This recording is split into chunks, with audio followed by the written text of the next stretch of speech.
Fun fact about me, I have a really bad allergy, so I sneeze a lot. Hi. Hello there. Anyways, how you been? I've been good. How are you? So, a fun fact about me, I am very much obsessed with anime. I have loved it for almost a decade now. I basically kind of grew up with it, As a kid, I was what you would call poor because we didn't have cable. So basically, the only way I'd be able to watch typical TV shows that kids would watch during the time, which was the early 2000s, would be through Saturday morning cartoons from satellite TVs. Yes, because that was the thing. I would mainly watch, things like Pokemon, Yu-Gi-Oh, just the typical things that you would watch as a kid. I did not start watching anime until I was like in middle school, probably. The first one I watched was Death Note, really good. And then I believe the second one was Orange High School Host Club, and then it just went on so forth. So not to flex on you guys, but I've either heard of it, seen it, or read it. I mean, there's thousands of animes, but like if someone ever tells me, "Hey, do you know about this specific anime?" and I'll be like, "Yeah." I have also started reading a lot of manga. Surprisingly, I've been reading more manga than I've been watching anime. Currently, I'm just rewatching Freeze so I can see the final stroke because that's the name that they came up with. But one thing I really want to acknowledge is how how very distant the anime and manga community are. You would assume that they're really close, they're kind of like two little twins holding hands all the time. I'd say they're like the twins from The Shining, but they're actually very different. People in the anime community don't really hear much from the manga community, and when we do, it's mainly just spoilers, and we fucking hate them. When I started reading manga again, it was really surprising how many series and stories were just hidden from the anime community. And I kind of want to talk about that. I really want to discuss, all the different types of manga and anime that I have been watching that I feel like I should discuss about because they're really interesting. I don't really have that many friends that read manga, let alone watch anime, except for one friend. But I feel like I kind of want to have discussions about it, with multiple people. Try to see what other people's opinions are. So the first one I actually really want to talk about is one that I read not too long ago. It was, I think, about 2 months ago or something. I've been told it's gonna become an anime. Don't quote me on that, but if it does, you heard it from me already, because I have not seen anyone else talk about this manga, and I feel like it should be, put more into the light. The manga in question I'm talking about is called Hell's Paradise by Yuji Kaku. I hope to God I pronounced that correctly. If I didn't, you guys can go ahead and stab me.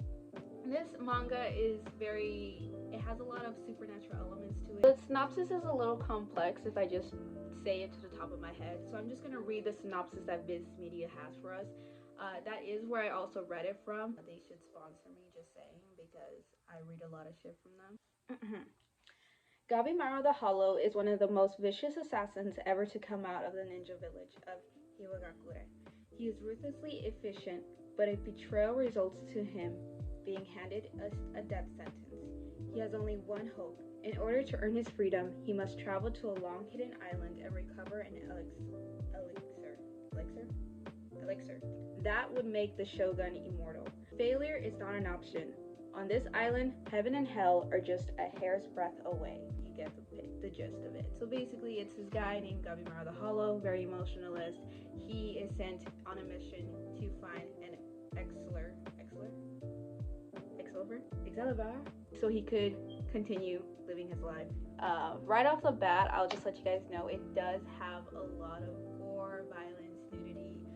So if you're not very comfortable with that type of aspect, I highly recommend you don't. But if you do, like me, have fun with it. By the first chapter, you see a huge pile of corpses and blood everywhere. Automatically just drives in what type of story it's gonna lead towards. That it's not gonna be a fun, story. It has a lot of psychological thriller to it, supernatural aspects as well, but I like all of those elements personally. So for me, this was a really fun trip. A couple of things I want to kind of point out in the series, mainly the characters. First and foremost, Gabimaro the Hollow, the main aspect of this series. He is very emotionalist.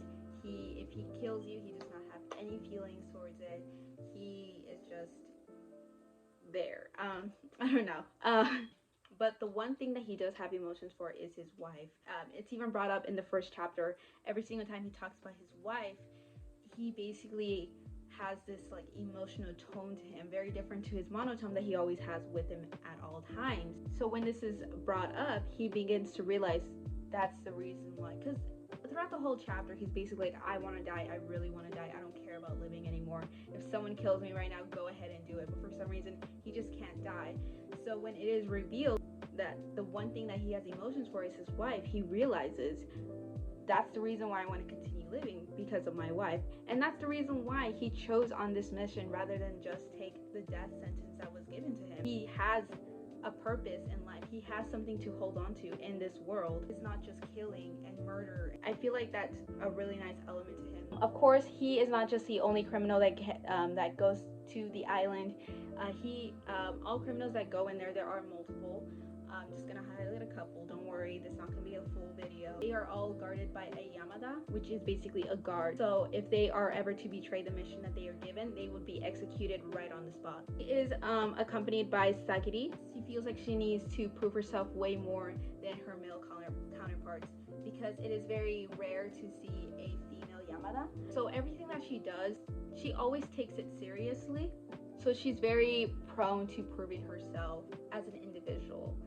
And what's really great about her that I really did enjoy, that I also noted, is that she was one of the very first people to notice how Gabimaro, rather than a killing monster, but as a human being, she was the first one to even point out that every single time he talks about his wife, he would have emotions. So once she even noticed that, she even made herself her goal, that her goal is not to just accompany a criminal to this island. Her goal is to help Gabimaro live and get back to his wife.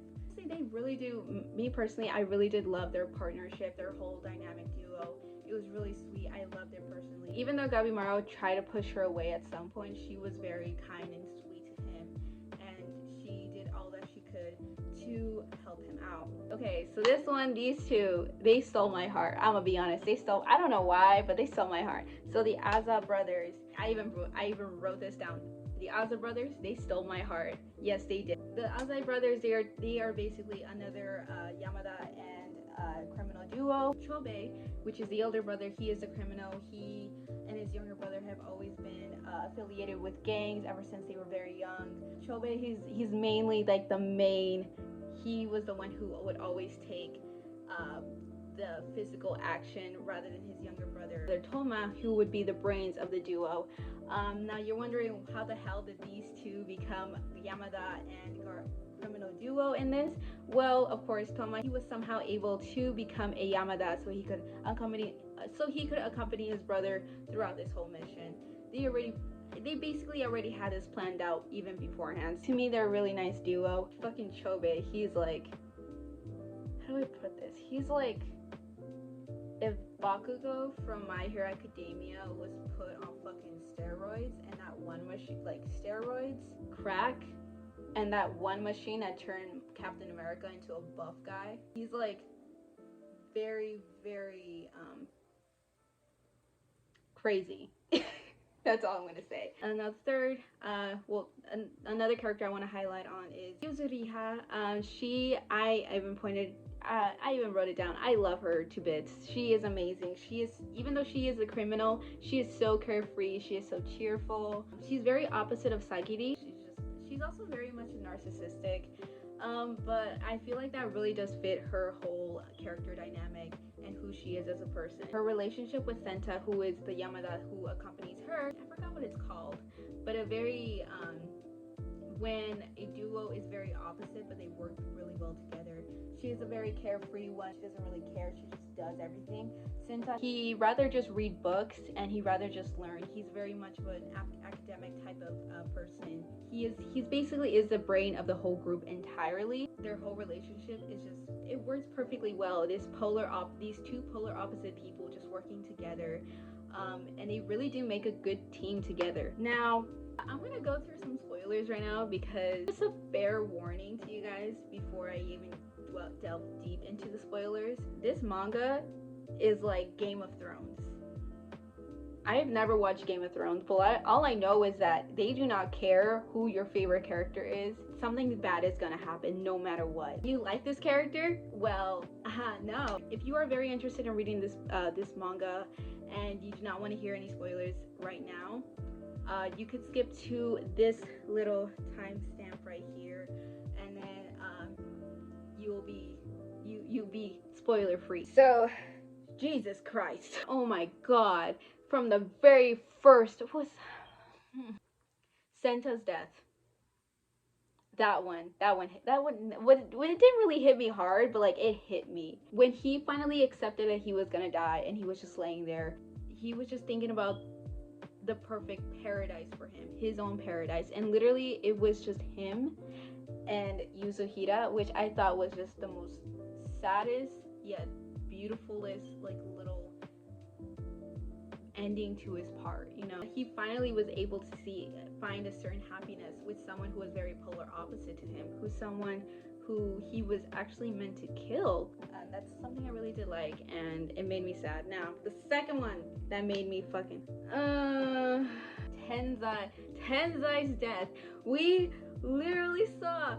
thought they were gonna have potential. Nirugai and Tenzai. Oh my God, that one. It was just like first introducing them, and then oh, they're gonna have a cute little friendship together. You know, they're gonna leave the island. They're gonna have fun. You know, Tenzai's finally gonna help out Nirugai, like, you know, go back and see see her family again.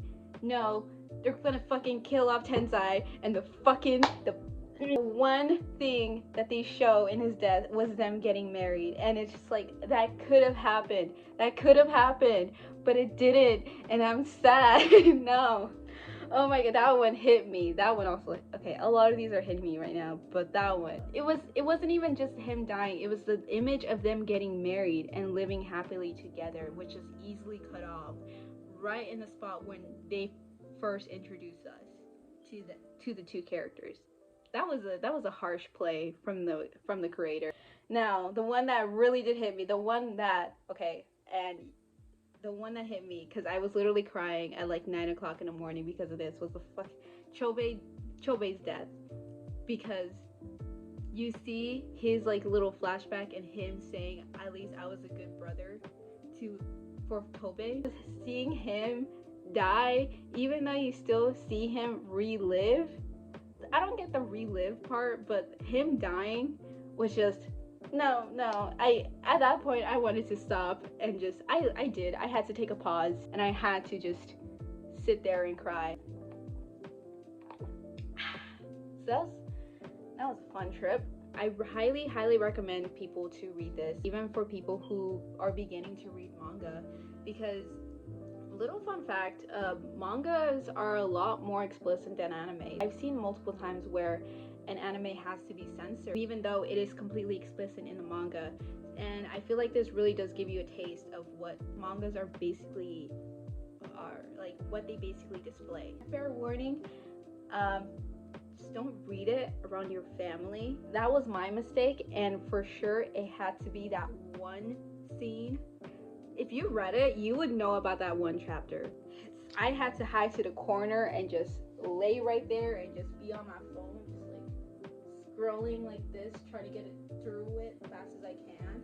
Fair warning of that one chapter, just letting you guys know. I'd say I'd give this an 8.5.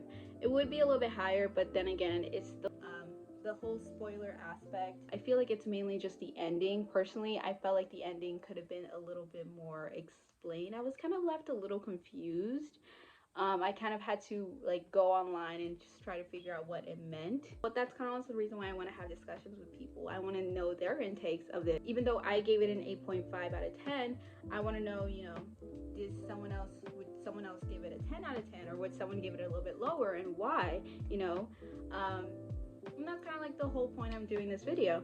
I don't know if this is a Shonen Jump, but it is on the Viz Media website if you want to check it out there. Because in Viz, you just have to pay like $2 a month for like unlimited amount of like mangas, especially Shonen Jump mangas. They have a lot of those just for $2 a month. Please support the creators and everyone who is part of the whole industry is there. That is one of my manga reviews that I have. Let me know if you guys have any other mangas that you guys recommend me to read, or any mangas that you feel like should be discussed more. Because again, I want to bring different types of series and genres out there that aren't really put into the spotlight. Yeah, that is it. All right. Well, what's my random question? So just comment down below if you guys are interested. If you guys are interested in this type of manga, or if you guys want to tell me what's your favorite ice cream flavor is. I like vanilla. I do like vanilla. All right. Well, anyways, that's it for me. See ya.